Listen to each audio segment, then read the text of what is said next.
Okay, let's talk about a new type of function. This is what we call a piecewise function. What is a piecewise function? Well, it's a function made up of other little functions, right? So you could say something like f of x is equal to, and then you put this squiggly bracket here, x plus 2 if x is less than 5, and it's equal to 2x minus 3 if x is greater than or equal to 5.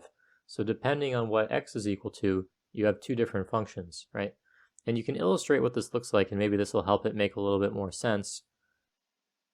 If you think of what x plus 2 is, that's just a linear function with a slope of 1 that crosses at 2. And that goes until x is 5, right? And then 2x minus 3 if x is greater than or equal to 5. So once you get past 5, you switch to this type of function, okay? So what is that function there? Well, we should figure out first if these two things connect, right? Because that function could be something like this, I don't know, or it could be something like this, so I want to know if they connect to each other, because if they connect, that'll be really good, right? It'll be a nice continuous function. So I have to say, well, what is the y value here when this is at 5, right? Well, 5 plus 2 is 7. Get that from the original function. So plug in 5, 5 plus 2 is 7, so that's the height there. I can do the same thing with the second function. Plug in 5, 2 times 5 is 10, minus 3. Oh, that's also 7. So they must connect. This one has a slope of 2, though, so it's going to be steeper. So it's going like that. So to the left of 5, I have this function here, which you can see here. And to the right of 5, I have this function, which you can see here. And you can tell they're different because of the slopes, right? This has a slope of 2, this has a slope of 1. That's why this one's a lot steeper than this one, okay? And that's it. That's all there is to it, really. So now let's look at some more complicated examples. Let's say you have g of x is equal to x plus 3 if x is less than 2, and x squared if x is greater than or equal to 2. Okay, so let's think about what we have here. What's x plus 3? X plus 3 is just a line that goes like this, right? It has a y-intercept of 3, slope is 1, and that goes all the way to 2. Now it's if x is less than 2, not less than or equal to, so it doesn't have that point. Instead it just has a sort of a hole, right? So you just draw a little hole like that, or maybe like that. There you go. So it shows that it goes up to 2 but doesn't include it. And we can figure out what the height of that point is, even though it's not really a point, right? It's a hole. We can figure out the height by plugging 2 into the function. 2 plus 3 is 5, so that's at a height of 5. Now this other function, x squared, when x is bigger than 2 or equal to it, where's that going to start? Is it going to connect to it? Is it going to be lower? Is it where's it going to be? I know the general shape because if you think of x squared goes something like this, right? It's a quadratic. But we have to find where it starts. So it exists for all the points where x is bigger than or equal to 2. So plug in 2 to see where it starts, right? So plug in 2, 2 squared is 4. So it's going to be here at a height of 4. And that's just continuing to go up like that if you think of a quadratic, right? Quadratic probably is something like this, right? The horseshoe shape, that's not perfectly to scale. It's a little ugly, but you get the idea. So you have this straight line like that, ends with a hole, and then you have a point, and then you have this curve. So they're not actually connected. So in this case, I would say they are discontinuous. Whereas the previous example up here, where they connect to one another like that, that is what you would call continuous. Okay, so that's a continuous function. This function here is discontinuous. All right, let's do another one then.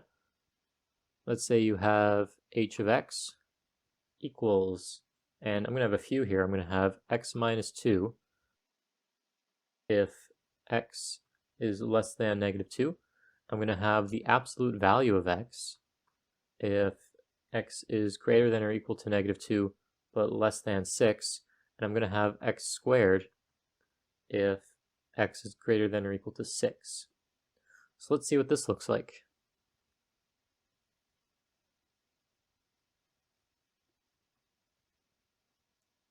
Okay, so when x is less than negative 2, we have x minus 2. What's x minus 2 look like? Well, if you're thinking of x minus 2, it's probably something like that, where you have a y-intercept of negative 2, right? But I don't have this whole thing. I only have it before negative 2, right, for x. So x being negative 2 is probably like here, so I only have this part on the left. I don't have all this on the right. So I can't draw the whole thing, I have to just draw a portion of it like this until it gets to negative 2, and then there's a little hole there because it only exists when x is less than negative 2. Now you can find the height of that by plugging in negative 2 into the function. Negative 2 minus 2 is equal to negative 4. So that's at a height of negative 4. Again, it's not a point, it's just a hole, but you can find the coordinates of that hole. Okay? That's the first part.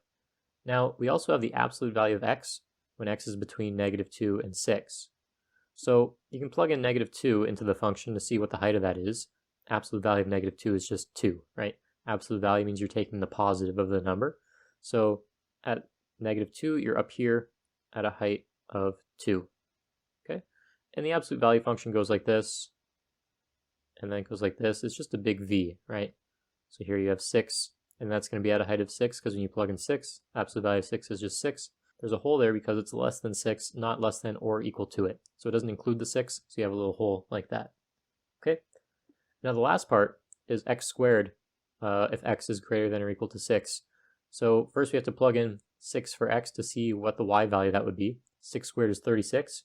So it's actually going to be way off the page. I don't have room for that, so I'm going to pretend right here that's at a height of 36. Obviously it's not, it's much higher up, but pretend that gap there is 6, or 30, right? Pretend this gap between 6 and 36 actually is to scale, and you continue to draw that quadratic like that, right? It's going to be a nice curve, maybe a little bit more curved, something like that, right?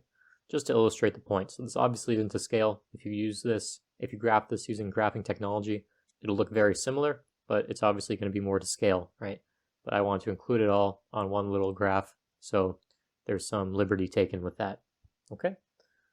And obviously this is going to be discontinuous because the graphs do not connect, right? There's these big gaps in between. So this is discontinuous. Let's do one more. Maybe this one's going to work out nicely. We have f of x is equal to x squared minus 9 if x is less than or equal to 3. And we have negative x plus 3 if x is greater than 3. So let's try to graph this. So 3 is over here, right? So if you plug 3 into the first function, 3 squared is 9, minus 9 is 0. So that point for the first one's actually right there, right? And if you think about what x squared minus 9 looks like, it's a function like this, where this intercept is negative 9, right?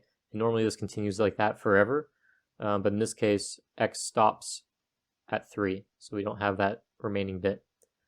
And then, what else do we have? Well, you have this linear function here, which continues when x is bigger than 3. If you plug in 3 for x, you have negative 3 plus 3, which is 0. So it's going to pick up right where this one left off, right? Negative x, that means there's a negative slope, so it's going down like this, right? If you were to continue that forever, it would go like this.